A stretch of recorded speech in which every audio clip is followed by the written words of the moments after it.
Hello everyone, সবাই কেমন আছো? তো আজকে তোমাদের সাথে একটা সুন্দর ব্লগ শেয়ার করছি। তো ঘুম থেকে উঠেই রোজগার মতো আগে ঠাকুর প্রণাম করে নিলাম। আজকে হচ্ছে আমার মাম্মার কিন্তু ফার্স্ট ডে স্কুল, তার জন্য আজকে একটু তাড়াতাড়ি উঠে গেছি। রোজ 6:30 7টার মধ্যে উঠে পড়ি, কিন্তু আজকে একটু তাড়াতাড়ি উঠেছি, কারণ আমার সমস্ত কাজ একটু সময় মতো করলে আমার সব থেকে বেশি ভালো লাগে। কারণ টাইম টেবিল যদি না থাকে না, কাজগুলো এলোমেলো হয়ে যায় আর মনটাও না শান্তি থাকে না। তো এর জন্য যখনই আমি কিছু দেখি যে আমাকে এখানে কোথাও যেতে হবে, তো তখনই আমি তাড়াতাড়ি করে সব কাজ কমপ্লিট করি। আর এখন থেকে তো মাম্মার স্কুল শুরু হয়ে গেছে, তো আমাকে একটু ভোর ভোর সময় উঠতে হবে।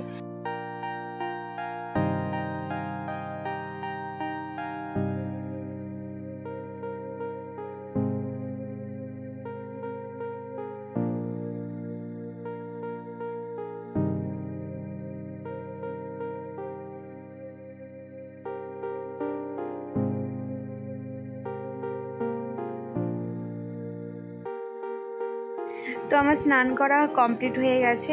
তো 3-4 দিন থেকে না চুলগুলো না শ্যাম্পু করা হয় না। তো আজকে ভাবলাম যে না, শ্যাম্পু করব, যেহেতু আজকে পাড়াতে পুজোও আছে, না শ্যাম্পুটা করিয়ে নিই। আর এদিকে কিন্তু মাম্মাম ঘুমিয়ে আছে, তো মাম্মামকে আমি এখন ডাকবো না। আমার সমস্ত কাজ কমপ্লিট হয়ে গেলেই মাম্মামকে আমি ডাকবো, তার আগে আমি একদমই ডাকছি না। কারণ ওকে যদি আমি এখন ডাকতে যাই তাহলে আমার কাজ সব থেকে যাবে। তো বাইরে একটু হাওয়া খেতে এলাম, তো ভালোই লাগছে। মানে আজকে একটু তাড়াতাড়ি সকালে উঠেছি, তো বেশ সময়টা চলে যাচ্ছে। আর মাম্মাম্মে আজকে টিফিনে যে কী দিব সেটাই ভাবছিলাম। ছিল অনেক কিছু ঘরে, তো ভাবলাম পাস্তাটাই বানিয়ে দিই, যেহেতু আমার মাম্মাম পাস্তা খেতে প্রচুর পছন্দ করে। ওর ফেভারিট পাস্তা বানিয়েছি আজকে। ফার্স্ট ডে স্কুলে ওর নিজের পছন্দ মতো খাবার দিয়েছি। তো এখানে ওর খাবারের জন্য আমি আলাদা ঝুড়ি নিয়েছি। এখানে সবাই প্রত্যেকে টিফিন আলাদা করেই নিয়ে যায়, তো আমিও সেটাই করেছি। তো মামামের জন্য টিফিনের জন্য আলাদা ঝুড়ি নিয়েছি, সেখানে যে টিফিন আছে জলের বোতল রাখবো। আর মামামকে ঘুম থেকে উঠে আজকে যেহেতু ফার্স্ট ডে স্কুল, তার জন্য ওকে আজকে স্নান করিয়েছি। স্নান করে একটু ঠাকুর প্রণাম করেই যাবে, কারণ প্রথম দিন স্কুল যাচ্ছে মামাম, তার জন্য। আর ও তো প্রচুর বিরক্ত হচ্ছে যে এত সকাল সকাল স্নান করছে, ঠান্ডা ঠান্ডা বলছে। কিচ্ছু হবে না, আমি এটাই বলে ওকে বোঝাচ্ছিলাম যে না, কিচ্ছু হবে না, একদিন স্নান করতেই হয়।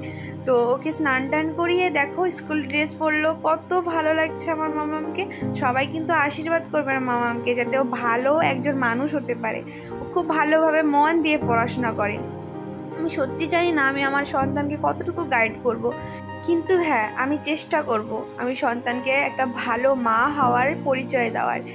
তো মাম্মামকে স্কুলের ড্রেস তো পরানো কমপ্লিট হয়ে গেছে, ওর ব্রেকফাস্টও কিন্তু খাওয়া হয়ে গেছে। স্নান করার আগে কিন্তু মাম্মামকে আমি ব্রেকফাস্টটা খাইয়ে দিয়েছিলাম, আর গোলা রুটি বানিয়েছিলাম আমার জন্য, তো সেটাই মাম্মামকে দিয়েছিলাম। তা যেহেতু আমি গোলা রুটিও বানিয়েছিলাম, পাস্তাও বানিয়েছিলাম।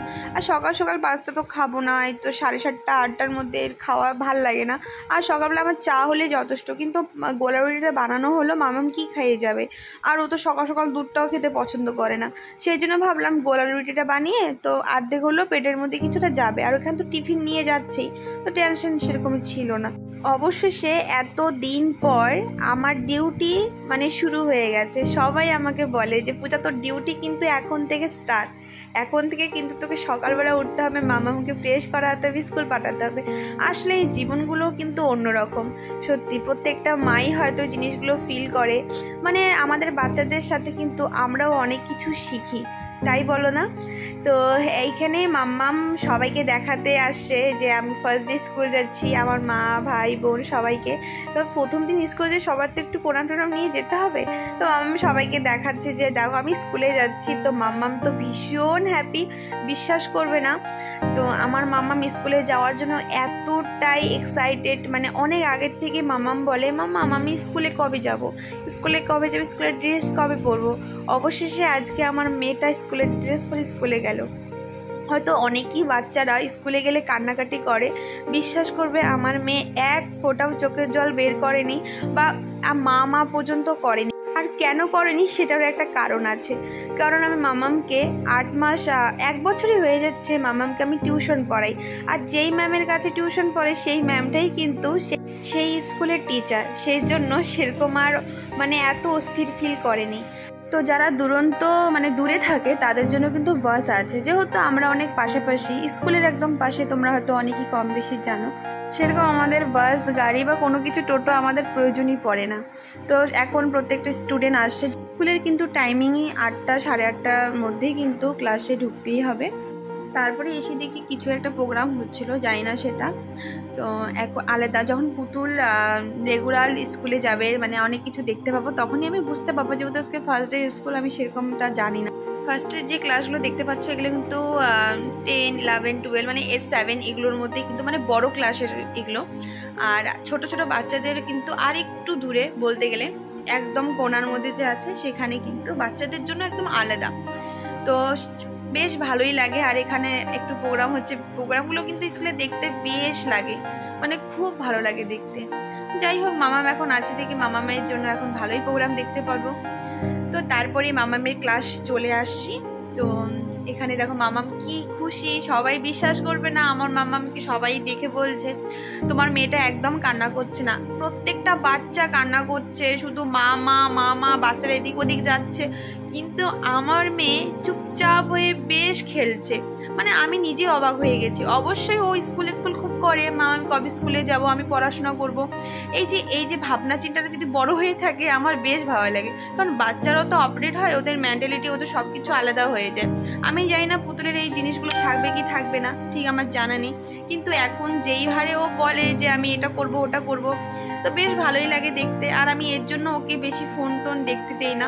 আমি চাই আমার মামামটা ওর নিজের জীবনে একটু মানে ফিল করুক, যে ছোটোবেলাটা কী জিনিস সেটা ও নিজেই বুঝুক। সবসময় আর ক্যামেরাবন্দি রাখলে তো আর হয় না, নিজের জীবনগুলোকেও আমরা ফিল করি। এই জন্য মামামকে বেশি ফোন দেওয়া হয় না। তারপরে মামামকে রেখেই চলে আসছি। স্কুলে গেলে নাকি বাচ্চারা কান্নাকাটি করে, আর মারা নাকি মানে ওরাও বিরক্ত ফিল হয়, বাচ্চাদের টেনশন লাগে ওরা কেন থাকছে না। আর এদিকে উল্টা আমার দিক দিয়ে মাম্মাম থাকছে, মাম্মাম কি সুন্দর খেলছে, বাট আমার কেন যদি ছটপট করছে। মাম্মামকে রেখে আসবো ফার্স্ট ডে স্কুল, কীভাবে থাকবে না থাকবে, ওয়াশরুম পাবে কি না, মানে বলবে কি বলবে না, ছোট যেহেতু এখন অচেনা সব কিছু, আমারই মনটা ধুকধুক করছে। বিশ্বাস করবে না, আমি ওখানে মানে 1 ঘন্টার মতো ছিলাম, 1 ঘন্টা, হ্যাঁ এরকমই টাইপেরই ছিলাম। সেখানে একটু প্রোগ্রাম দেখছিলাম, ভালোই লাগছিলো বেশ। তারপরে আবার দেখতে গেলাম ভেতরে, যেহেতু আজকে ফার্স্ট ডে স্কুল, আজকে সেরকম মানে অত মানে কেউ কিছু বলেনি অবশ্য। তো সব প্যারেন্টসরা আছে, আর অনেক প্যারেন্টস এসেছে, সেজন্য সেরকম প্রবলেম হয়নি। তো যাক, ধীরে ধীরে সবাইকে একটু মানে গাইড করবে, মানে অ্যালাউ করবে না প্যারেন্টসদেরকে। তো first day second day school তো একটুখানি এরকম হবেই। তো তারপরেই একটু বাইরে এসেই দেখছি ভালোই প্রোগ্রাম চলছে। তো আজকে আমি মামার কিন্তু স্কুলের এটাই কিন্তু আমার লাস্ট ভিডিও, মানে পরে আজ যে বারবার যে ভিডিও করব সেটা কিন্তু একদমই করব না। তো ভাবলাম যে তোমাদের সাথে মামার ফার্স্ট ডে স্কুলটা একটু শেয়ার করে নিই। সবসময় সব কিছু জিনিস ভালো লাগে না। আর হ্যাঁ, তো যখন মামার কোনো প্রোগ্রাম হবে তখন একটা আলাদা ব্যাপার ভিডিও করব, কিন্তু এটার পর থেকে আর ভিডিও আসবে না। মামামকে অনেক ভালোবাসা দিও, যাতে খুব ভালো একজন মানুষ হয়, ভালোভাবে যিনি পড়াশোনা করে। আমি চাই না কারণ আমাদেরকে দেখে কেউ কপি করুক, কারণ আমার কিছু পার্সোনালের মধ্যে আছে, আমার পুরো লাইফস্টাইল, আমার সব কিছুই কপি করে। আচ্ছা, কপি করার কোনো ব্যাপার না, এটা কোনো খারাপ কিছু না, অবশ্যই আমার সব কিছু তার ভালো লাগে বলে করে। বাট এখানে খারাপটা হচ্ছে, এখানে আমার এত কিছুই ভালো লাগা সত্ত্বেও সে কোনোদিনও জিনিসটা স্বীকার করে না কেউ। আর এটা আমি কেউ মিন করে করছি না, যার গায়ে লাগা ঠিক তার গায়ে লেগেই যাবে এক সময় হলো। তো আমি চাই না যে তাদেরকে দেখে আমার মানে একটু মনের মধ্যে কোনো একটা জিনিস জাগুক, বা আমাকে দেখে তাদের কোনো কিছুই করুক, সেটা আমি একদমই চাই না। যার বাচ্চা সে ভালো মতো করে মানে তাদেরকে বড় করুক, আমি এটাই চাই। আর হ্যাঁ, এখন আমি বলি আমার কপি করে আমার বিরক্ত কেন লাগে একটা ব্যাপার, আমার স্টেট মানে আমার যেটা, আমি যে ফ্যামিলি থেকে বিলং করি আর তার ফ্যামিলি থেকে যে বিলং করে অনেকটাই তফাৎ। বাট আমি চাবো না যে ও আমার কপি করুক, কারণ ভাই সে একটা ভালো ভদ্র শিক্ষিত মানুষের মানে পরিচয়। আমি তো সেরকম মানে আমি তো এত বড়লোক ফ্যামিলিতে পরিচয় না। তো অবশ্যই আমার কপি করা তার কোনো মানে পড়ে না, কারণ আমি চাইবো না সে আমার পুরো লাইফস্টাইল কপি করুক। অবশ্যই তার ভালোই লাগে, কারণ আমার কপি ও প্রচুর পরিমাণে করে, মানে এভরিথিং A to Z, মানে আমার A to Z তার লাইফস্টাইল নিয়ে পুরো, মানে আমার যে আমি কি করব, কিভাবে সাজবো, রেস্টুরেন্টে যাব খেতে, বা আমি বাচ্চাটাকে কীভাবে রাখছি না রাখছি সমস্তটা কিন্তু A to Z দেখে, A to Z ও ফলো করে। তাতে আমার কোনো নেই, কিন্তু ফলো করার পরে এত হিংসা আমাকে নিয়ে, প্রচুর পরিমাণে হিংসা। আর ও যেহেতু নিজেকেই ভাবে ও একটা ভালো ঘরের মেয়ে, তো আমি চাইবো না যে আমার সব কিছু কপি করে নিজের লাইফস্টাইলটাকে দেখাক, কারণ এটা ওর অভদ্র দিক দিয়ে যাচ্ছে না পরিচয়টা, যেহেতু আমি অভদ্র একজন, তো ওই হিসাবে আমি চাই না ও অভদ্র হোক। এটাই আমার বিরক্ত লাগে। যে যদি কপি করে, আমার যদি 10টা লোক কপি করে, আমার তাতে বিরক্ত হয় না। বাট এই যে আমার যে দুশ্মনরা, আমার যেটা ভালো চায় না, ওরা যদি আমার কোনো একটা জিনিস ফলো করলো বা কপি করলো, আমার কিন্তু সত্যি সেটা বিরক্ত লাগে।